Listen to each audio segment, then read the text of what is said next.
And I have to deliver. I mean, I can't just say that. I can't. I mean, I You didn't can have just. Chat GPT back then to give you I all didn't the have chat. lines. Exactly. Very good. Yeah. I didn't have Chat GPT. I had to literally. So how did you learn that stuff, though? How did you? Intuitively. Yeah. I mean, there's no. Damien, if you cannot go to school, if you don't know anything in systems are about knowledge, linear knowledge. Yeah. You can talk politics either. You can't talk about anything. You literally have to self-educate yourself.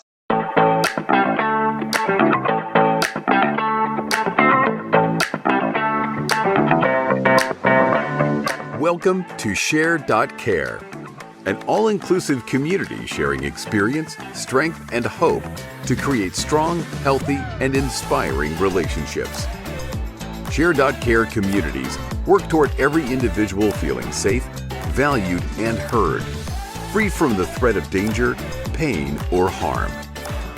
Each episode, founder Damian Andrews explores the principles underpinning Share.Care and invites expert special guests to share their knowledge so you can easily reap the benefits so many others experience. You hold the choice to create your future. Let it be with strong, healthy, and inspiring relationships. Hello and welcome to the Share.Care podcast. Our belief is that global peace starts at home. Feeling safe, valued, and heard gives you a foundation to confidently step out and make the world a happier and safer place for everyone. Because in today's world, it's in your own interest to help others. And today I have the amazing and wonderful Michaell Magrutsche. He's an Austrian-Californian multimedia artist. He became a creativity awareness educator through his experience-based, outside of the box, bringing that he was forced into through his neurodiversity, if I can get that out. Michaell is I'm sure Michaell will explain more as we talk.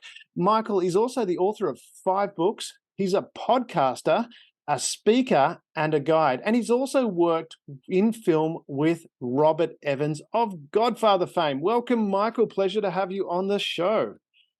Thanks, Damian, for giving me a canvas to paint. And you've got one for those who are watching on video. You've got this amazing canvas behind you. I love it. I'm really, just so much diversity in there as well. That's awesome.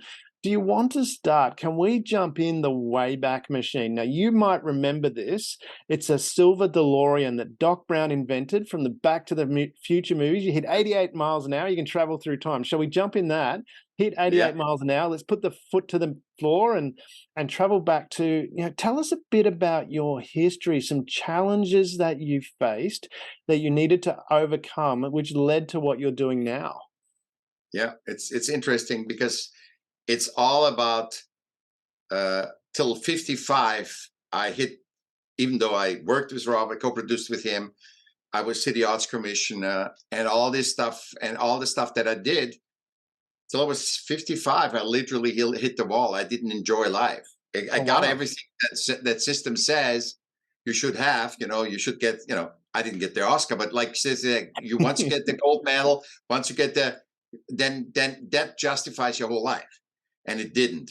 Yeah. And so I started in Vienna, Austria. I was born there. I was a sick child. I went to a year later to school. When I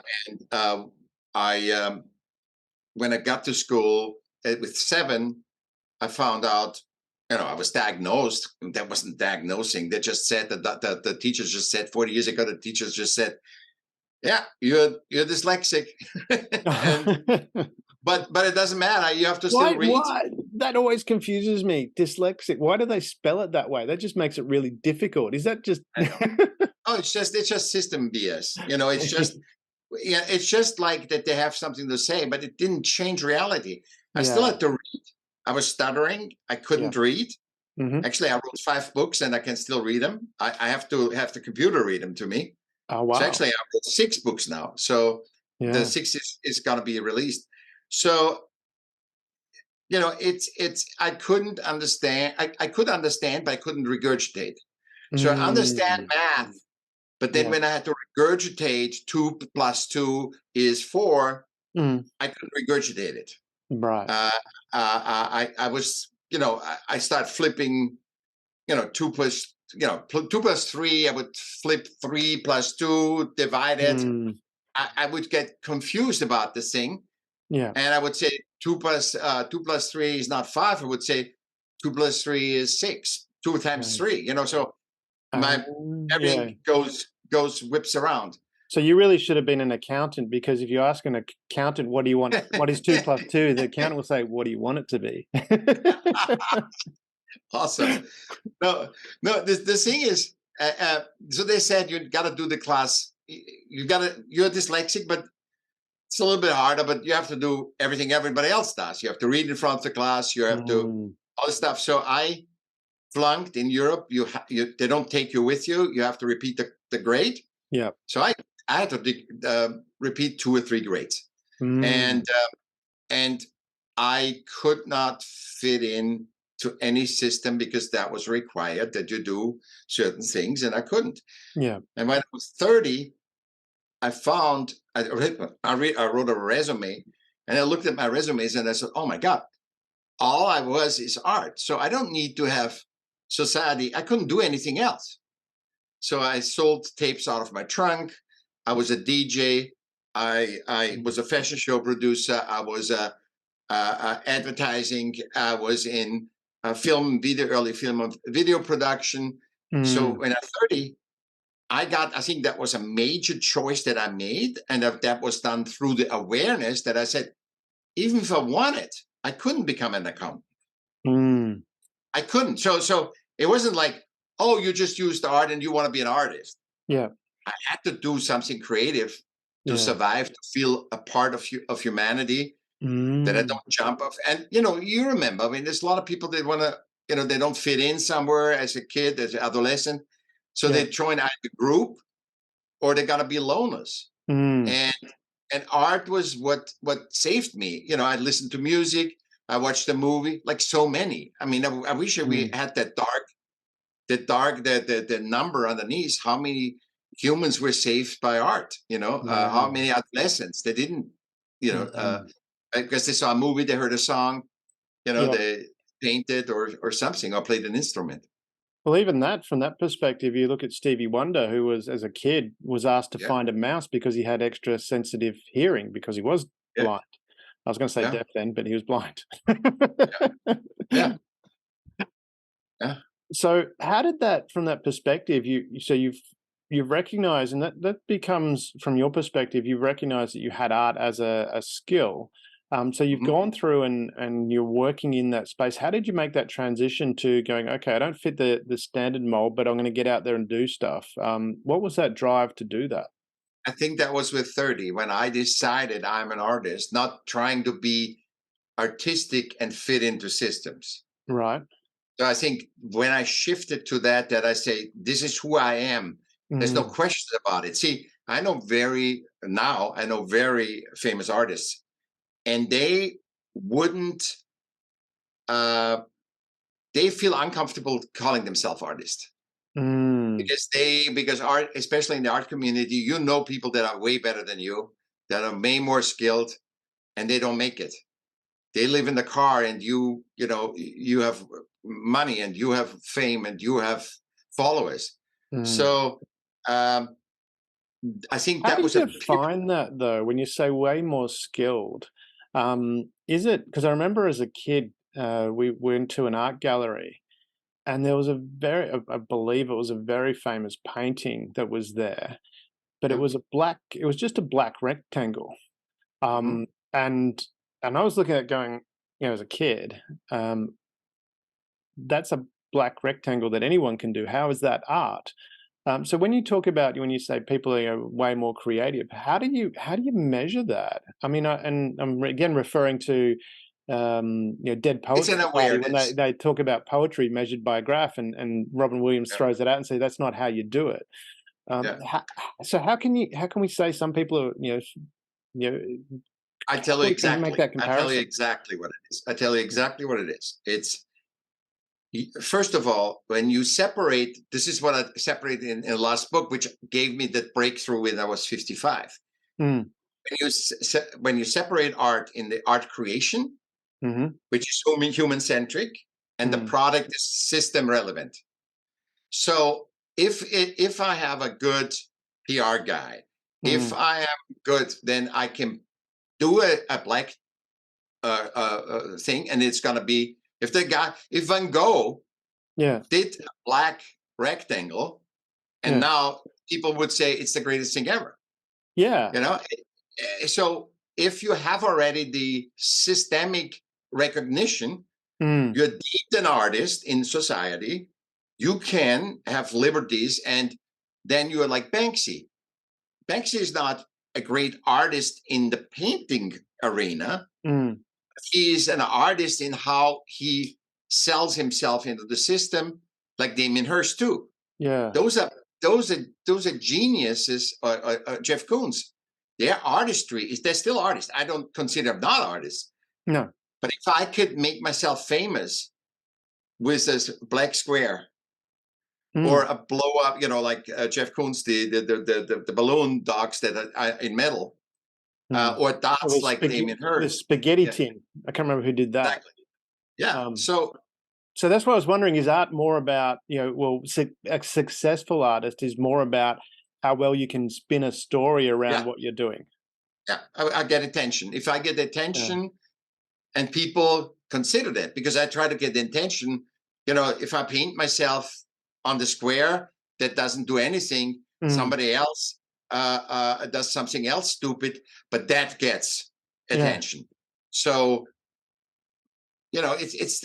I mean, look, that butt plug in Paris, that artist that did this huge oversized butt plug, that was considered art. So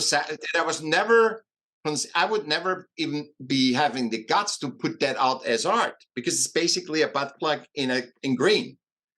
I'm just saying. I haven't seen it, but I'm just thinking this Martian butt plug bit. It's like exactly, yeah. No, I wouldn't even think. See, and that's what's creative. When you can gauge society, it's like you were a master chess player. It's like Elon Musk. Well, is it a gauge, or is it just, how many times do you put stuff out there and eventually something sticks? Is that more of a case? That could be, but I think these people doing over and over, Damien Hirst, Jeff Koons, they do it. That is a game. Yeah, once you've built a reputation, I mean, that falls into the category of the traveling Wilburys. I mean, you had, all these great music artists that decided to create a band and see if they could make it again, and be really successful without their prior history, and they flopped significantly until Roy Orbison died, and it got revealed, and they went, oh. So once you already got that notoriety, it's easy to spin off that, for sure. Yeah. But I was just wondering, from that perspective of you going, let's go back to your story as to, how did you, that first 30, you've gone through school, you've had to repeat a number of classes, and then, you're going out into the world. How did you do that until you actually embraced, hey, I'm an artist? What was that like? What was that first period like? So you hit the school, and then when you can't repeat a class anymore, you can only do it 2 or 3 times. Yeah, you're out. You're on your own. Get a job. And I got a job. I got a job in hospitality. Right. Okay. Yeah. And you get whatever. But like most artists work in hospitality because it's a pleasant job. You can make a lot of money for a little time. Especially if you're good with people. And also for me, because I'm neurodiverse and I couldn't be in any systems, I had to rely on human relationships. So I'm very good at my relationship honing, and I wasn't even honing it. It was just intuitively, my survival is to connect and interact and communicate with other humans on a human level. Because I couldn't discuss with you at that time art or anything, because I didn't learn anything. So I couldn't say, the history, Napoleon did this and this and this. Yeah, I couldn't, because I didn't know numbers. I didn't know the story. I was. So how did you interact? How did you? Fun, humor. Okay. Humor, art. Yeah. Like I did good music. I say, hey, Damien, check out this new song that I found. Ah, You know, so you found a way of connecting that other people were interested in. Is that what you're saying? yeah. So you go and say, hey, well, you know, let's say I see a poster of Jimi Hendrix behind you, Mm-hmm. then I would say, hey, have you heard that one Jimi Hendrix that is so rare? It's a bootleg and whatever. And that's how, you know, So you you find created common ground. So I'm So- very good in finding good common ground, you know, with people. Yeah, so from that perspective, it sounds like not only what you're talking about there is when you're finding common ground, but you also add a uniqueness to that. When you talk about, you know, that one Jimi Hendrix bootleg song, that creates a bit of interest too in a Of story. course. Is Yeah, that and I have to deliver. I mean, I can't just say that. I can't. I mean, I can't. You didn't have just, Chat GPT back then to give you I all didn't the have Chat. lines. did you? Exactly. Very good. Very good. Yeah. I didn't have Chat GPT. I had to literally. So how did you learn that stuff though? How did you? Intuitively. Yeah. I mean, there's no. Damien, if you cannot go to school, if you don't know anything in systems are about knowledge, linear knowledge. Yeah. You can't talk politics either. You can't talk about anything. You literally have to self-educate yourself. You have to either read the newspaper. But how did you, so when you're saying self-educated, how did you, I mean, obviously you didn't learn in that structured environment, which I get because I hated it at school too. I love learning, but I hated the structured environment. And unless I could see a use for it, it got frustrating when they introduced the GST here with value-added tax in Australia. I was at university at that time, and I asked, you know, all right, because we're doing the accounting course. So I mentioned accounting before. Don't, you know, boring as batshit. Anyway, really needed. And I asked the lecturers, you know, how do we deal with GST? And they said, don't worry about it. It's not on the exam. But I'm going, but I need this in real life. And I exactly. That's what I said. So it's like, I got frustrated. I can understand your frustration with that. But how did you learn? How did you get that knowledge? Was it, you know, you just mentioned reading newspapers. You mentioned that. Was it, how did you do it? Talk? I couldn't read. I could read the headlines because that was easy enough to read and it was big enough to, you know, for me. Yeah. But I could read headlines. I tried to read, but then I lose the context. You know, the best my learning was actually talking to people. It's literally. So what you said about this? Can you explain that to me? I mean, I was always very honest and truthful, so I was always. Can you explain that to me? I just don't understand it. Yeah. And people were very willing because everybody wants to help each other. And they taught me, and I learned from people because people was my go-to to be human and be in the humanity. And I use that humanity, asking question and learning. And, you know, or I made myself notes. So when I started early photography, because I was fascinated. My dad did all these slides and everything. I was fascinated by it. And I got, you know, magazines from the library about photographing, but I couldn't do anything about it. I couldn't do anything. I got these subscription of a photo magazine, but I lost interest. I read 2 pages, two lines, and then I said, I don't even comprehend the 2 lines. And so I had to learn by doing. So I shot a lot of photos, and actually I've shot a lot of society photos, which is on my website too. So you can find that if you want to look at it. I showed 4,000 slides in literally from 15 when I was 15 to 18.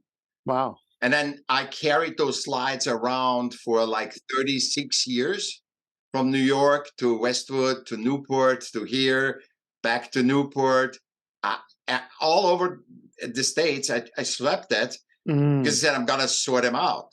And it was this big, you know, 4,000 slides is still a big, it's still a big box, you know? Yes.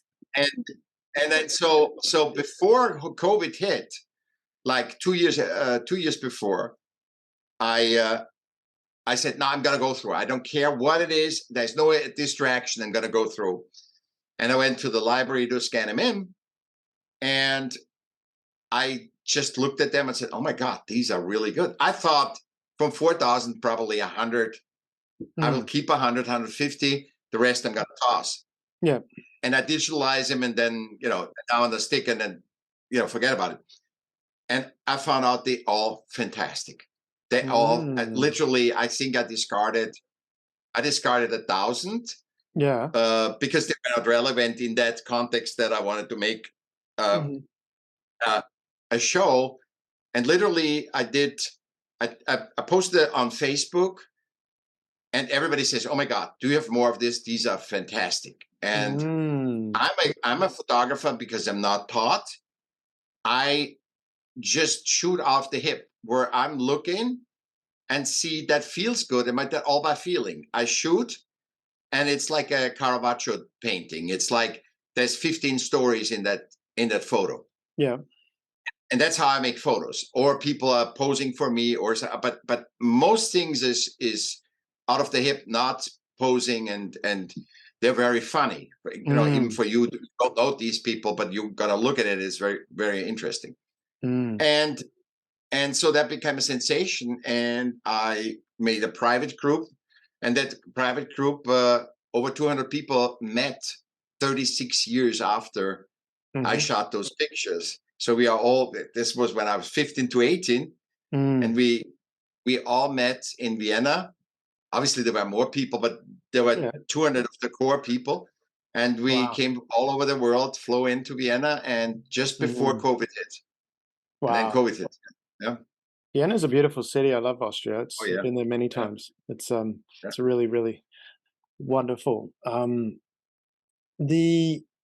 The part that I heard there, you said everyone wants to help each other, which I agree with. I think people, and from my experience, and I remember as a kid, when I was living in Perth, when I said kid, I was, I think I was probably 20.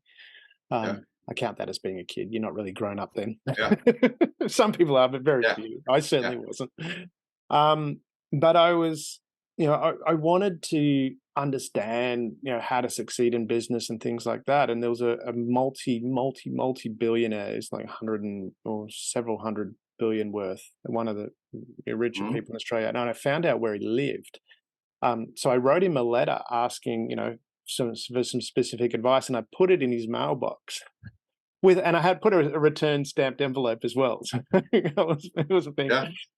He actually hand wrote a response to me and answered questions. It was really eye-opening from my perspective that people do want to help each other. And I want to link that back to what you were talking about before with the artists and finding that and not thinking they're good enough. How much do you think that, if you look at your history, you might have held yourself back by saying, "Oh, this is not good enough"? Because a lot of times, and I'm drawing this from my experience working in the law. I'm not a lawyer, but I work with a lot of lawyers and have been involved in a lot of legal cases. And from that, they always talk about and they present a case which shows their best light and doesn't draw attention to anything of their weaknesses. And how often have, I think you no doubt will have had this experience, and I'm sure the listeners have as well, where you'll talk to somebody and you'll show them something, and they go, "Oh, that's fabulous." And you go, "Yeah, but this part didn't do right." And they'll go, "Oh, I didn't even notice that." But because you pointed it out, it becomes something. And how often do you think that, when you look at your history, you might have sabotaged some of potential success by pointing out flaws that other people wouldn't have noticed otherwise? I think I never did that. Oh, honestly, awesome. I think That's good to hear. No, self-shame, yes. Yeah, self-shame, absolutely, because the system has lies, and there's nobody to blame, because we just, over generation, that was our own conditioning, that it should be sunshine every day, and if it's not sunshine, we sell you a Ferrari, a pill, or a face job.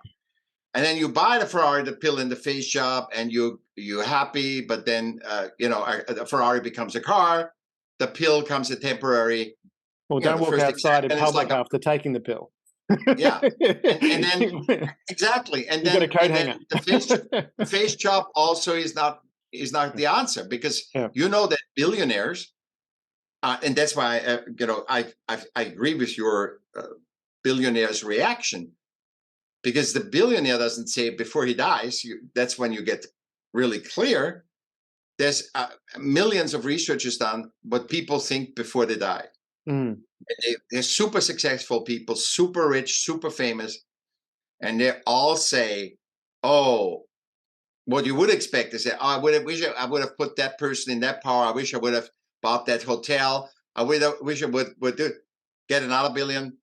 They all say, "I should have been more with my dog, more with my friends, more with my family, or more with my friends." Yeah, and that's basically always the same answer. It's never, "Oh, I should have bought 20 more Ferraris. I should have bought this. I wish I could have done this." And it's never business related. Never. It's almost like thousands of people. It is never system related. It's all human related, because that's what we are. We are a species of nature. And that's the big contradiction. That's our stress, our disease, is because we as human are in an artificial environment. I call it metaverse already. It's systems. Systems are the metaverse, and that's why the metaverse didn't take off, because people can't even navigate through the systems that we have, from religion to politics to jobs. Everywhere is a different culture. You constantly have to adapt, and that costs life energy. You keep adapting, and that's stress, because you can't adapt. We need to reset. When you and I talk, we can't just go and say, "Okay, let's do the next interview." We need to digest that interview. We need to sleep at night. We can't just say, "Oh, I'm going to just," but systems are open 24/7 and they function 24/7. Yeah. And in that, we feel ashamed, because we are a herd animal. We are DNA driven to be part of the tribe. That's why adolescents want to be with the motorcycle gang, with the sports guys, with the ladies, with whatever. And we're driven to be inclusive. Everything we do systemically, when systems define humans, like, oh, there is two genders. We use the guys for conquering the other land, and what are we using women? Okay, we gotta just make food and make babies, so more soldiers. And then we conquer another land, and these guys look different. Damn, we are the conquerors, so we must be better. We're categorizing ourselves. That's system categorizing. That's not humans are racist. The system classifies, and then it becomes a stereotype that is then ingrained in our DNA, because we do it over generations. So we are not racist by birth. We are racist by conditioning. We are sexist by conditioning. Women, look at women today. They are like men. They are better than men. And men are so soft. They're not even men anymore. But it's the definition of man that's already false, because I'm saying this, and I know that they're human. If you are human, and that's all you need to know. I'm not looking at you as, oh, there's another man. I'm saying you are another human. So, and so I connect with that humanity of yours. If it's a woman that is Black, I connect with that as a human. There's a humanity. If you're an Asian, I connect with that.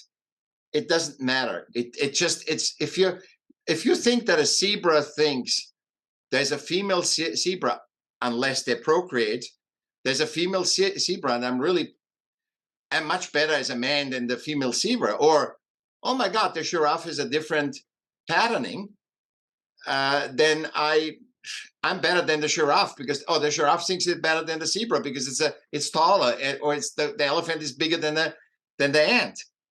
It doesn't matter. You exist, and your existence is the worthiness. It's the proof of worthiness, because nature is perfect. Nature doesn't make mistakes, and that's even scientifically proven. So, but in the system, we have system values. We need to be system relevant to have system values. And I think this is 80% of the human problems right now, because all these old structural systems don't work anymore, and we cannot make good what systems did through systems. Humans have to talk like we talk in this podcast. That's why podcast is such a very powerful medium, because it's not prefabricated news like news media and all this stuff, but it is people talking to each other and relating to, oh, you want to have my experience? What's yours?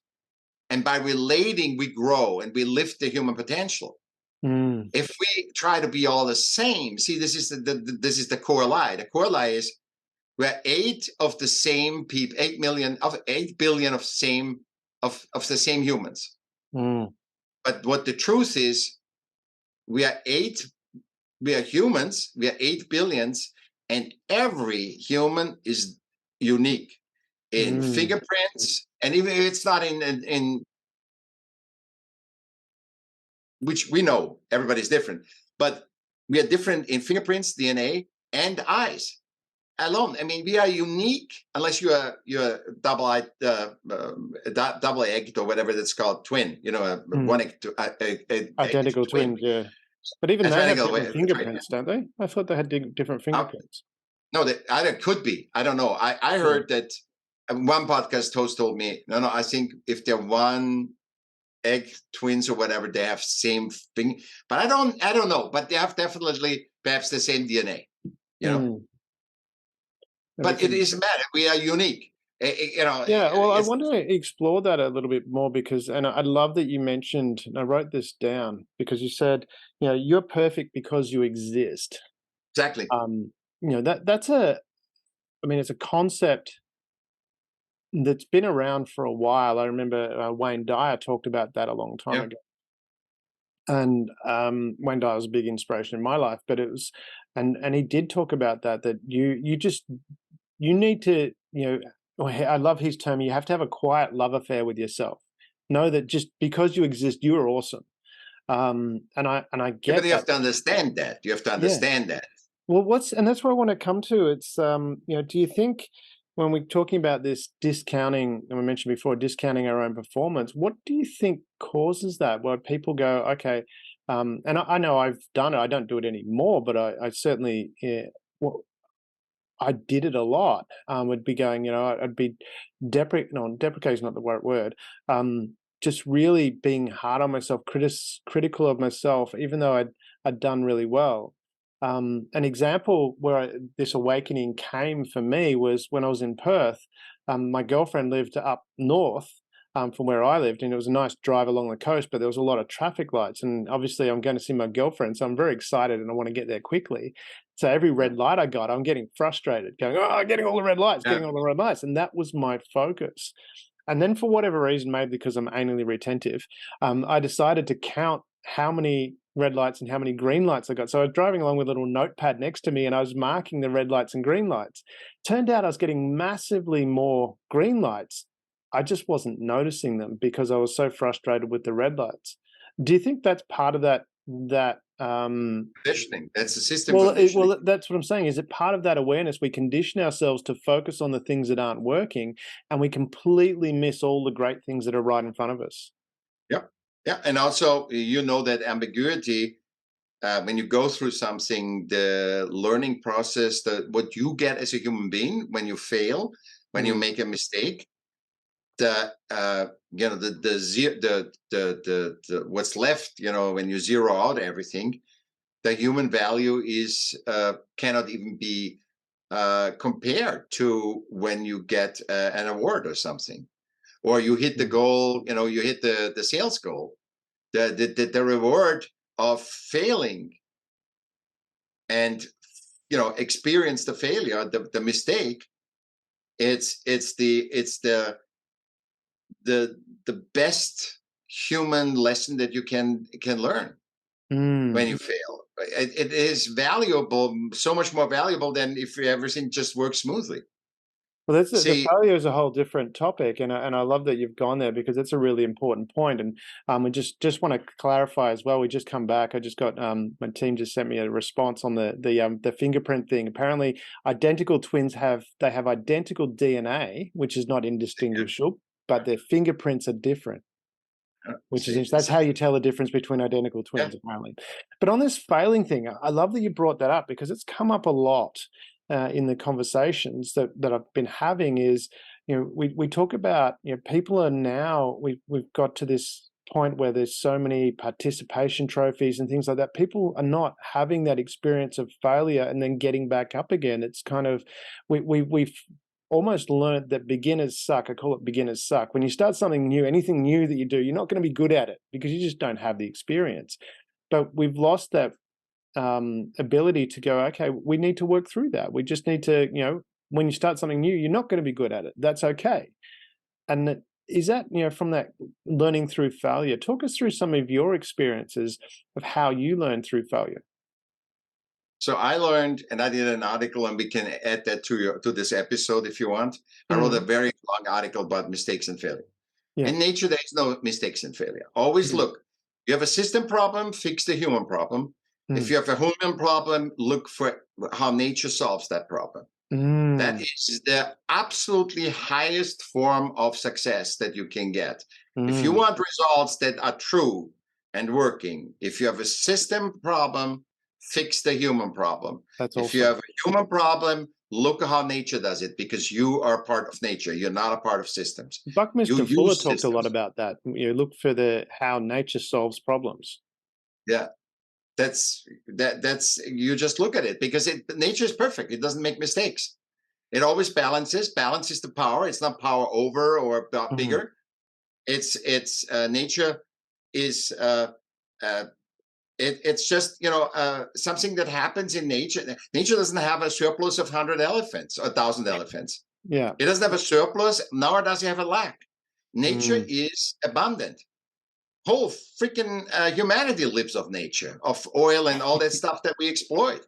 Yeah, I mean, everything we have is from petrol. It's everything, all the plastics, everything we create, the wood from our houses, everything is. I mean, if nature isn't abundant, who is abundant?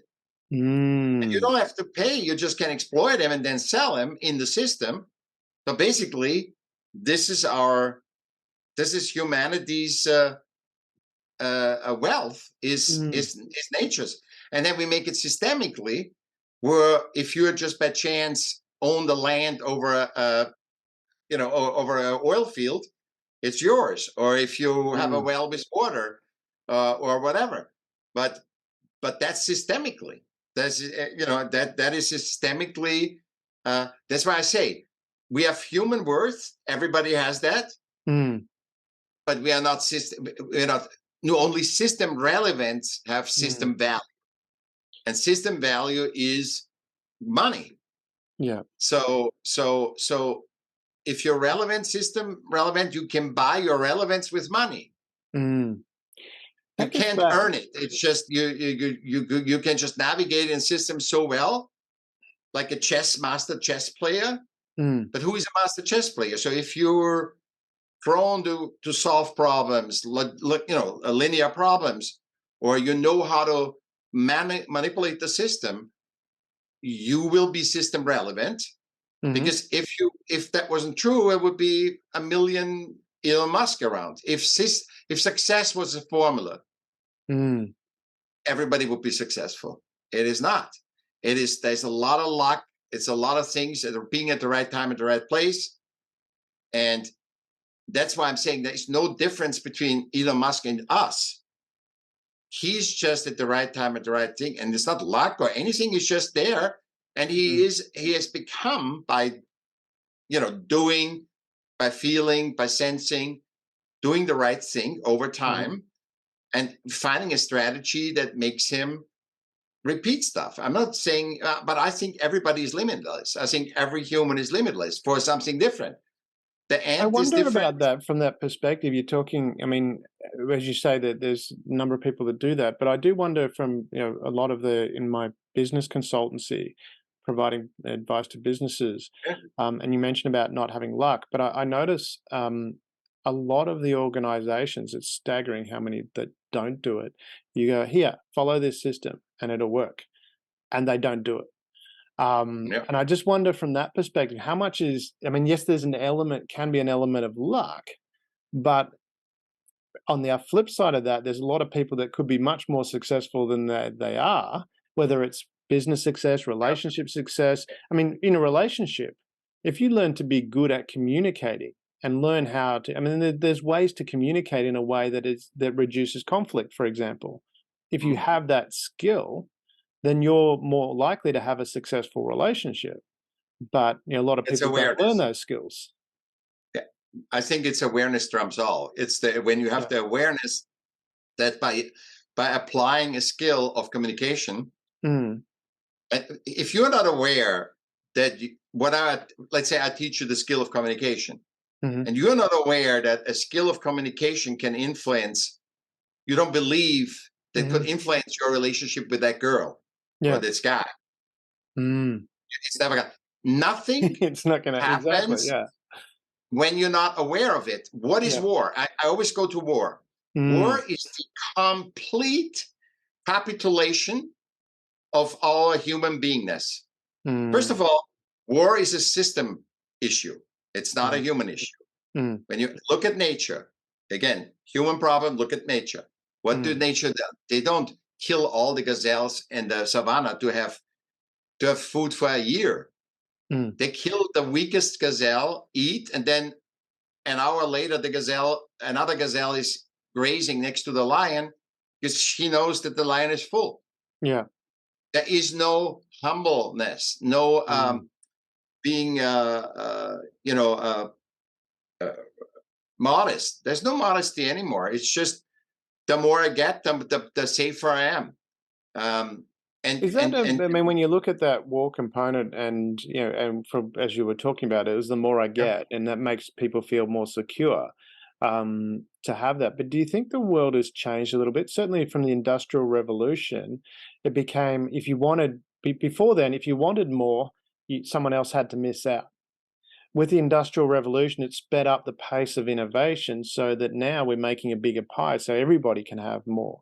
And so rather than a zero-sum game, it's a positive-sum game. The more you do to help others, the bigger the pie you create and the better off you are as well. Do you think that's shifted as well? In referencing war as well, obviously the war in Ukraine's happening at the moment. And you look at how that is happening compared to how, for example, World War II happened. One, you've got, obviously a very aggressive leader. I'm going to say country because I don't think everyone in there represents that. And my background's Polish, Ukraine, and Russian all combined. So I can, I have an appreciation for the people. But what we've noticed, or what I've noticed, is it appears to be, rather than, okay, let's attack the other country in retaliation, it's been more about, there's been a coming together of saying, no, we're not going to have this. And it seems to be a very staged response to try and minimize losses. Obviously, there are stuff happening because it is war, but it's very different from what's happened in the past. Do you think we've actually moved forward a little bit from that evolution side of things and going, okay, we need to be working together. That's how we're going to succeed, because innovation and working together is better than plundering to get resources, because that doesn't, generally work for the population as a whole, or not generally, doesn't work for the population as a whole. This is not about one system. This is about the world resetting. It's not, I'm not talking about, this is, I believe that all these super guy, Soros and everybody that they all don't know what's going on. I think we all don't know. It's just a reset because the financial principles, money is the greatest. I said that before. The financial principle that every system is based on, because you cannot have a nonprofit that's not based on financial principle to survive. Correct. Yeah. So every system, religion, nonprofit, company, state, governments, are all based on financial principles, and they are creating imbalance where nature tries to balance, that everybody has their share. It might not be the best share, might not be the biggest, but everybody has their share, and it balances constantly. That's why it doesn't have a surplus or a lack. Financial principles always are creating a continuous lack loop in all humans, at least in the Western world. If you live in the Amazon, perhaps it doesn't. But in the Western world, it creates a continuous lag loop. Mm-hmm. You hit the first quarter, you start from the beginning. Mm-hmm. You hit the thing, and success is I'm hitting the first quarter. I'm surpassing the first quarter. Mm. So everybody feels, when can we rest? When can we sit down and breathe? When can I go with you for a beer? Mm. Actually, I can't, because I have to, and you know that to yourself. If, let's say, you have a date tonight, your date cancels. Mm-hmm. You have enough to do to fill the time. Always. Mm-hmm. You always have enough to do. You never have no work to do. Yeah. This is how far we came, because we're in a continuous lag. And if you don't need the money for the work that you're doing now, you might need it for later. So you're never getting out, it's enough, I'm good enough. And that's why the self-shaming comes in. Because our feeling response is, it's never enough. And if we get the goal, we reach the goal, we have to start from beginning. And we and then systems cannot do, everybody goes on this principle. So there's always a lag.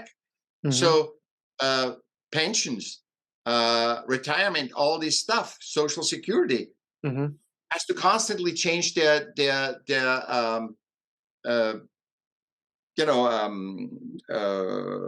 policies, but because it doesn't work, it has to be, system can always adjust, can always, a human can give you a promise and not keep it, or it keeps it. A system keeps you a promise and changes you and gives you a new user agreement, you sign it, boom, nobody reads it, and it puts the responsibility, liability on you. It's we have created systems to serve us. Well, talk about from your perspective, because you went through that process. You mentioned at the very start that you hit the wall at, I forgot to hit 55 and didn't enjoy life. Talk us through that process. What was that like for you? Give us some detail about that background and how that awakening occurred for you. Okay, so what I just said was about me, so I tried to hit the wall, and they said, yeah, well, you're working in film and television, doing, working on The Godfather, all that kind of stuff. Yeah, but it didn't what wasn't fulfilling about that? Because you're afraid of losing it. You're afraid you can't hold it. You're afraid of losing it. And the lack, losing that, you're in this position now, but tomorrow you can lose it. Tomorrow, what is tomorrow? What is if your work isn't good enough? What is if you don't get to realize what you intend to realize? So that was what you were, when you were doing those films and stuff, every time you do a film and you go, okay, what if the next one doesn't come around? Is that what you were experiencing? Like everybody else. I don't think anybody is thinking differently, that you don't rest on your laurels. That's what system condition is. Don't be lazy. Don't be, those are all system definition. There's no lazy or rest on your laurels. How did you change? Because I'm taking by writing the book. By writing a book. I write the books for me, not for the, I publish it, but I write books for me. And so you to go into, to really discover what's going on. And I wrote the last book about, why are 97 to 99% of artists exist around the poverty line. And this hangs together with my here, art saves me, art creation. Yeah. And 97 to 99% around the world artists. I see these statistics all the time, starving artist system and all this stuff. And I said, I got to go into that. I need to understand why it is. And I learned by going into the depths of this, all the stuff about systems, because I realized in the core that it is different. The art product is different from the art creation. And the art creation, the art product that I create, the painting, the music, the whatever, is treated like a bicycle, like somebody makes a new motor saw. If people like the motor saw, they buy it. If you have the difference between an artist and a businessman is the businessman says, okay, my motor saw doesn't work anymore, so I'm gonna try a tractor. I'm gonna manufacture something else. Or if that technical doesn't work, I say I'm gonna be a tailor. I'm going to sell suits or whatever. A businessman has no, he's perhaps his ego is a little thing that because he thought that he can do it and it's going to be a business, but basically it goes from one to another till he goes successful. Doesn't it fall under, from a business perspective too, when you talk about the artist? I was thinking from that, it's more about the marketer, where it's because the analogy is, yeah, you can building a better mousetrap. People won't beat a path to your door unless you market the hell out of it. Exactly. Yeah. So, but you go on. Is that where artists struggle as well? That they because who needs, see, a mousetrap, you need so and so many mousetraps. Who needs a painting? See, the misperception, the false hope is, but that's with everything. The false hope is that you put golf in there. So many people play golf because it's cheap, but very few people become, make a living out of it. But that's the pattern everywhere. Damien, that's the pattern everywhere. Do you know that podcasts, less than 1% of podcasters and viral video people make 99% of the revenue that is in podcasting and viral videos.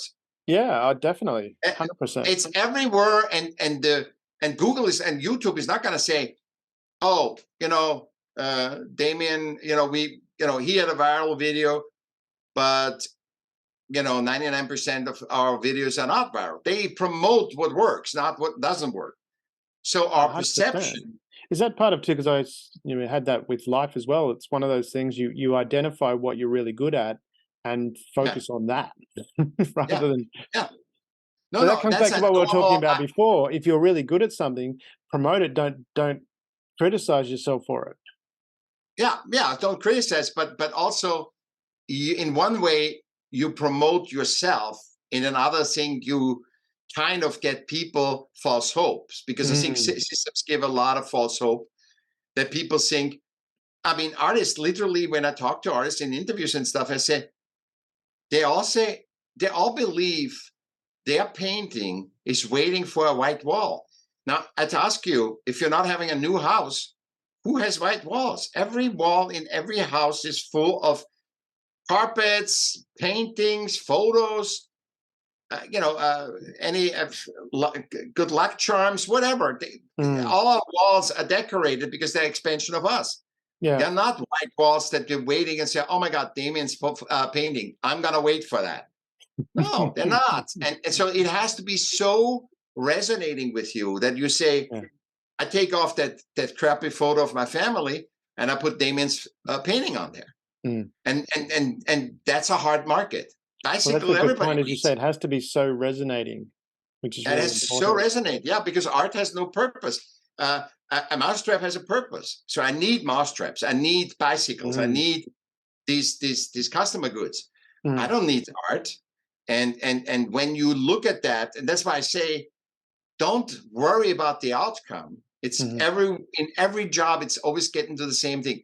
Don't worry about the outcome. Don't worry about listeners. Don't worry about likes. Make the moment that you create and milk it. So what we're doing right now. That's what we know too. I mean, now it's starting, and it's good. It's starting to get promoted. It's not the quantity of likes that you get; it's the actual quality.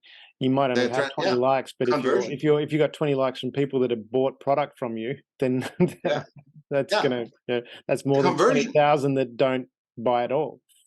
But Damien, the conversion, we have so many. That's why I talk about time too. Our lack that we have is the time. If you and I don't meet here, let's say you and I would be perfect. So we are lucky because we're just talking to each other. So we could really help each other, create what we want to create, be successful and everything.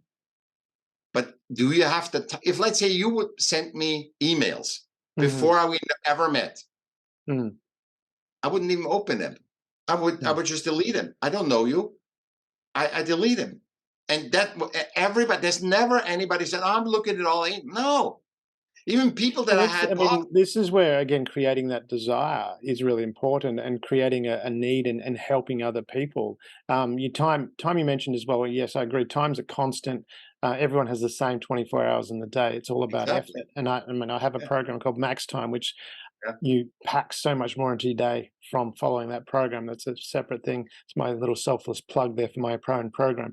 But from that perspective of creating that need, similar sort of thing I mentioned before in the pre-show that, you know, I host a radio show. I have so many people promoting my radio show because I have them on as a guest. We talk about their stuff, and then I say, "Oh, you're going to be on this date," and they tell all their friends about it. So there's so many new people, but I'm adding value to them, and then they're promoting it.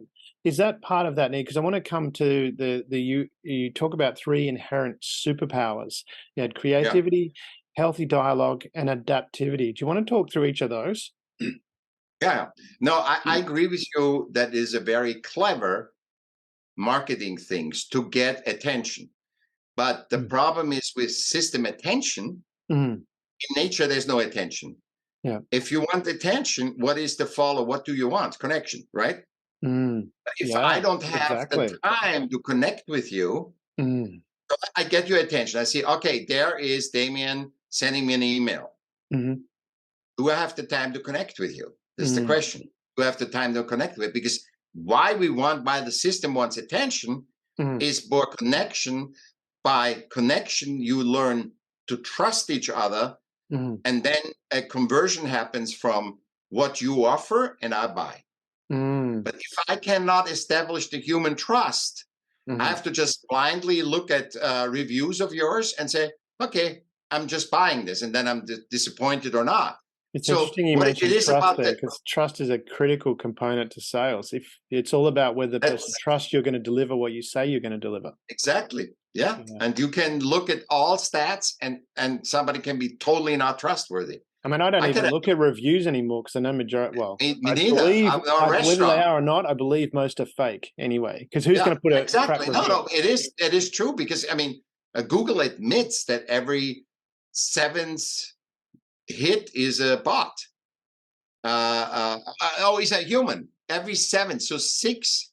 So you need to divide everything by 7. So if you get 1,000, you need to divide it by 7. If you and with Twitter, it's 11 or 15 now. Every 15th Twitter follower is a human. So really, I didn't know that statistic. Yeah. They admit that. By the way, this is not something. Not a secret. I know there's a couple of people that I follow that are in the mainstream media. I won't mention their names, but they, you know, when you look at it, but they openly say, that would be about 20% of their people that comment on. Well, they're not people; they're bots that comment and especially the negative stuff. They're weaponizing the system. Yeah. See, you can help the system. With my clients, we work more on the face of the perspective of let's get on the phone and call them. It's like and ask about their family, create a relationship. The only thing is human. Yeah, if you're interesting. Hey, if I'm interesting and I know you and you told me a lot about your family, then I will ask you about your family. I'm not asking you about your family if I've never talked about it. Yeah, so exactly. And I did that with a specific client that I had. We had after the new year. This is a couple of years ago. I did this. That was actually pre-COVID. So it's a few years ago now. But with the client, and I was building a relationship with building up the sales for them. So I was acting as this kind of sales manager. But I built relationships with key people, and I called them all after Christmas, after New Year. And said, and I made a specific thing. I'm not calling, and I said, I'm not calling for sales. I told myself, I'm not calling for sales. I'm just going to inquire about how their new year was, how their Christmas was. I got so many sales out of that call, and I never asked for it. They said, oh, by the way, we've got this that you can help us with. That's the best. I mean, that's human connection. The arts of sale. Yeah. I had to close down a restaurant for my boss. Yeah. And I called 200 people because we closed. Actually, we had reservation. I had to cancel their reservation, and I called. And you would think, if you listen to media and all that stuff that's on the web and stuff, that everybody gives say, "Why the hell do you call me? I don't know. I don't give a crap about this restaurant or anything." Every 200 people, not a single person was pissed that I called him. People called actually back. left messages on the machine and said, I'm so sorry that that restaurant is down and we had such a good time with you guys. So the reality that we perceive through media that only functions on system-disturbed humans, because you will never hear about a politician that did his job, retired and died. You will hear about the politician that made this outrageous statement, made that thing. So we all connected to media because this is what's going on in the world, right? Yeah. That media is totally system relevant. It's not human relevant. It tells you what to get more attention, to sell you advertising, to connect and convert. But the conversion is the most important, like you said. Yeah, so let's talk about because we've brushed on it, but let's get to these three superpowers. Creativity. Okay. What makes creativity a superpower? We are an animal. We are the most evolved animal. We are not the smartest, but we are the most evolved animal, and we are a creator animal. That's my thesis. Yeah, we are a creator animal. And when you look at anything on this world, it's not just sitting on the grass and vegetating. Yeah, we create little huts, we create skyscrapers, we create New York, Singapore, Google, etc. And in order to be a creator, you need to know, I got these 24x4s and I created a hut. And I need to know the context of where I'm getting it from, to where I come from, to getting it from. Yeah. And that's why I need to be self-conscious. Yeah. And the self-consciousness is then, somebody else can copy it to create something, a bigger one, till you end up in the skyscraper. So it is the self-consciousness is that we can create, and everything in this world is created. We systemize everything, which is a good thing. It's not a bad thing. But when the machine becomes the master, you got to stop and think and say, we created it. We are the gods of these systems, of that house, of that skyscraper. We can't sacrifice us to that. And that's I think that's really important, that creativity, as you say, is a superpower, because even people talk about, Chat GPT and an AI at the moment, and I've looked at it. It's pretty stupid, to be honest. Yeah. Yes, it can do a lot of research for you, but as a creativity, I haven't seen it be greatly creative. It's regurgitating what's already out there. So is that where you're getting to, that creativity is be able to think beyond what already exists? Is that where you're getting to with that? Yeah, it's you and I can even sense that AI. I'm writing around 50 pages. I'm going to condense the article about AI, and from a human centric, because nobody asks. Everybody hopes that AI is going to do all the system centric work that we hate to do. AI, what is the purpose, the human centric purpose from AI? Because we have had. When the computers came, right? The computers came, the iPhone came. We are now having an output that is 5x to 8x of what we had previous to computers per person. Yeah. Did our income change? Did our time change? Do we have more time? No. We haven't reached anything that our false hope was putting into computers and phones. The 5-day work week. I mean, the 3-day work week or whatever it was. Yeah. So all the stuff that we put in it, the hope was, because look, before computers, you got perhaps 20 to 40 letters in the mail every day. Yeah. You open the letter and did. Now you get 200 emails. Yeah. With AI, you're going to get 800 emails. Are we not more productive, though, don't you think? We can achieve more with less. Have we got, I mean, I know, people talk about working because you have the crap in it. I mean, you have the crap in it. You can create better. I admit that, less mistakes and everything, faster. I can send an email to you. I don't need to wait for the mail to get you the letter. But ultimately, it doesn't bring me time, nor is that how you use it, though? Because, I mean, from my perspective, I mean, I turned off all my alerts years ago. I think it was about 8 years ago. So my phone lives on silent. Even on my computer, you know, how you have the little thing that tells you how many unread emails. That's turned off. So I don't know if I've got emails. So unless when I you actually want to open go, the phone. you go. Yeah. Because I want to be in control of it. So I will Oh, go in at certain times, and even if someone rings me, I don't know because my phone is on silent. I'm notorious now. Yeah, because it's I'm like the same. Yeah. Yeah. And for me, I found that the technology works because I can then use the technology as opposed to being the technology's. I'm reactive to the technology. I call it, well, it's not an effort management. It's not time management. That's part of the program I mentioned before. It's just turn your devices off. You'll be surprised how much more time you get in the day. Yeah, but still, you're gonna go in the email sooner or later. If in your time schedule it says go only, instead of getting 10 times through your email, go one time. But then and you you look have at only more the things emails that are relevant because you're clear about Yeah. where you're going. That's an important point. I know, and then you also unsubscribe to anything you don't want. I know that. I do the same thing. Unsubscribe. It's an interesting point that you mentioned there, because I used to get a lot of emails, and then I unsubscribed to a lot, and I wasn't getting any, and I actually felt a little bit, I noticed it. I felt a little bit, I'm missing out. And then I went, hang on a minute, no, I don't want that. And all of a sudden I was able to shift my focus. Yeah. But so going what to the about second healthy dialogue? I mean, as a superpower. That's what we're doing right now. Yeah. Why is It's that like, a superpower though? I know it's probably because rhetorical for you, but okay, let's go archetypal. yeah, We live in our cage, mm-hmm. and then we go to the campfire, and in the campfire we're meeting the other people from cages in the tribe. Yeah. And what do we share? Food and stories. Yeah. With the food and stories, food connects. Stories teach. Yeah. They give us wisdom. You don't have to learn.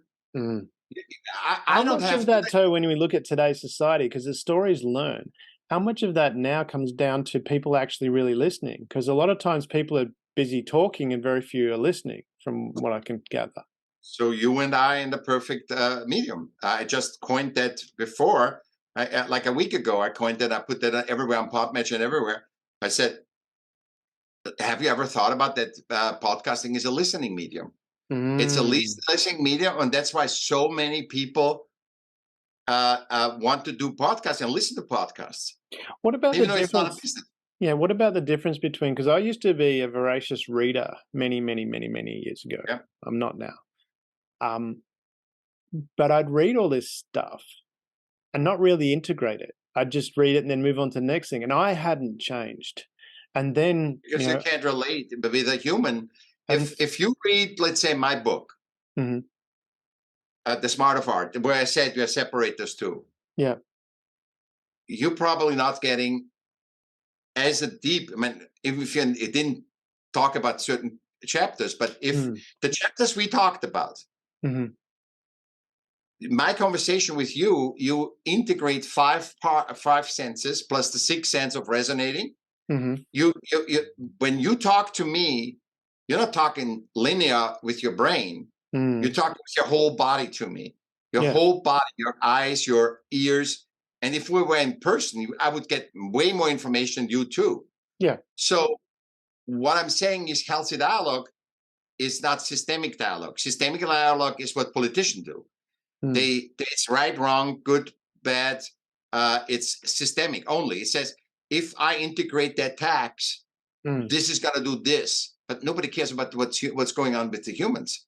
Politicians are supposed to be the representative of humanity, to represent humanity in systems. But how, from that individual perspective for the listeners, because it's one of those things where we go, okay, if we don't learn from that information, we're listening to it, but we haven't integrated it. We haven't learned actions. We can know, and we've all had that experience where we thought we knew something, then we went and did it and didn't do it very well. We didn't understand. We hadn't integrated, because actions and unconscious comes from the unconscious mind. Is it one of those things? Because that was the difference that made for me, was I stopped reading lots of books and I read one book over and over again until I integrated. Yeah, I do the same thing. Yeah. I do the same thing. How important is that, from that, when we're having this healthy dialogue? It's one component is listening, but the other point is, if it's going to make a difference to ourselves, we have to let go of something, don't we? So we Yeah, can but actually not take on you, something new. you let go automatically if you get conscious the moment you get conscious. Ah, So if yeah, that's why I say consciousness trumps everything. yeah. So if I would listen to our talk, Mm, I was a third person, and I would listen to that. I was a listener. I would listen to our talk, and if it resonates, I keep listening again. So mm, if that talk would resonate with me, I would listen to it again. yeah. Or if I find myself tuning out, Mhm, and I would just stop and not listening. I would just turn it mm, off. So when you're hooked in, you either listen to it and say, "Oh my God, oh my God, oh my!" It's like a mm, continuous opening. yeah, Like for you and for me, yeah. our talk is, "Oh my God, does he ask? Oh, nobody ever Mm, asks me." Oh, so that's why I say even if you don't talk as much as me, you are as important as me. That mm, people don't get that. They're not aware of that. It's mm, often, if you give me a blank canvas, I can mm, paint. And yeah. if you give me, I have often with three guests, and the third, or with three people, and the third does never say anything. But Mm, when the third is not there, it's a different interview. yeah. So it doesn't matter. We are all interconnected, and we are Mm, not aware of that. We are not aware. We think we know it all, and that's another thing of awareness. We don't know anything. We don't mm, know anything. We don't even know scientifically how water gets from a tree.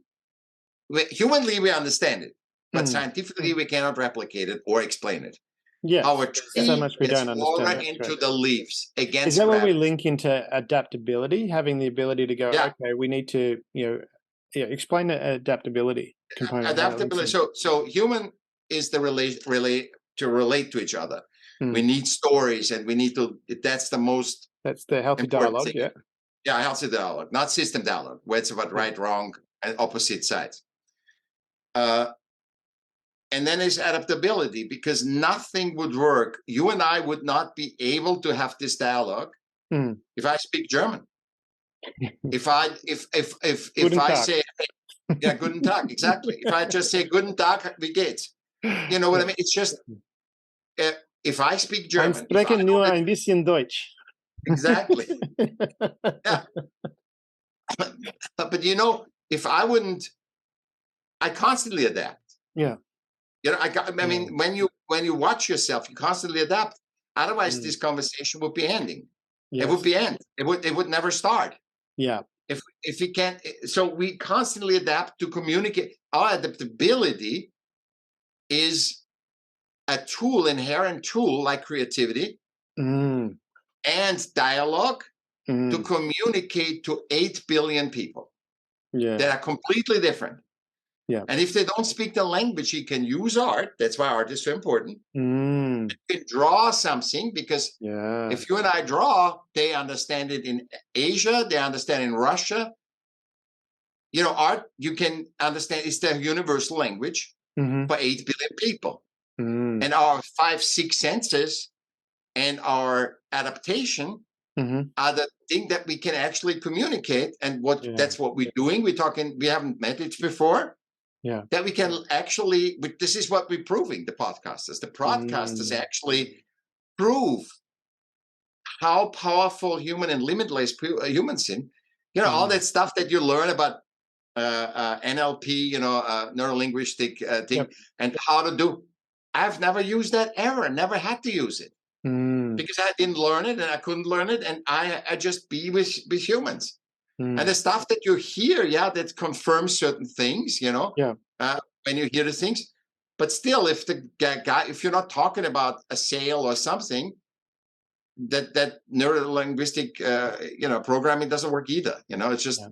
you got to be who you are, and you got to trust that you are one of one, and that you're Mm. interesting enough that some other person that's one of one, that want to hear about your experience Mm. of being alive.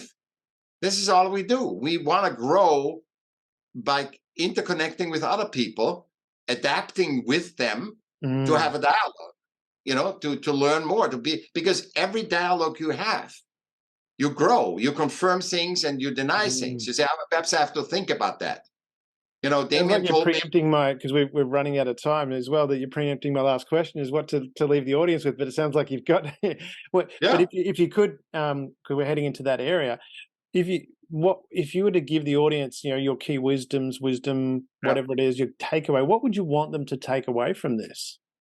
First of all, I don't have 3 steps or anything, but I would want them to take away nothing else but just listen and let these seeds that we planted in this, let them sprout.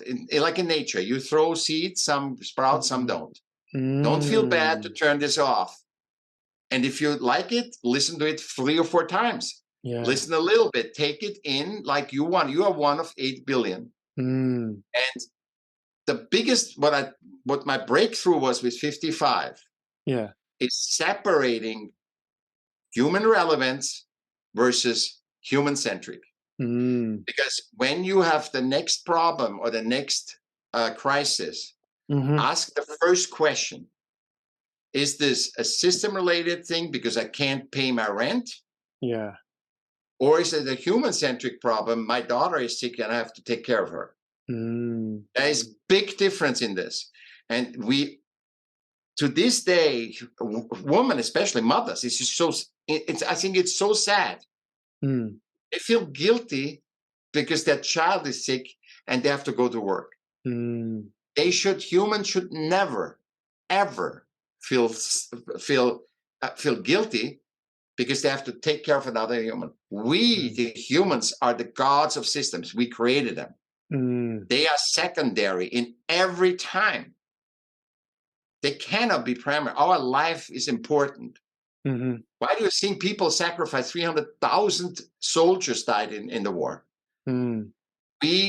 We are the gods of system. We cannot sacrifice ourselves to a system. I cannot build a vase as an artist and submit to my own creation and ask the vase whom I should marry. You can't submit yourself to something you created. Yeah. It's like God coming down on earth and saying, okay, and I'm not religious or anything. He comes down and says, okay, what can I learn from you guys? Nothing. He's created us. There's nothing to learn. Yeah. I love that. So, Michaell, it has been such a pleasure having you on the show and sharing so much wisdom with the audience. Thank you very much for making the time. It's been awesome, and I look forward to catching up again in the future. Absolutely, Damien. Thank you for giving me a canvas. Thank you for being part of the Share.care community and helping people around the world prosper. You're creating a bigger pie for everyone to share.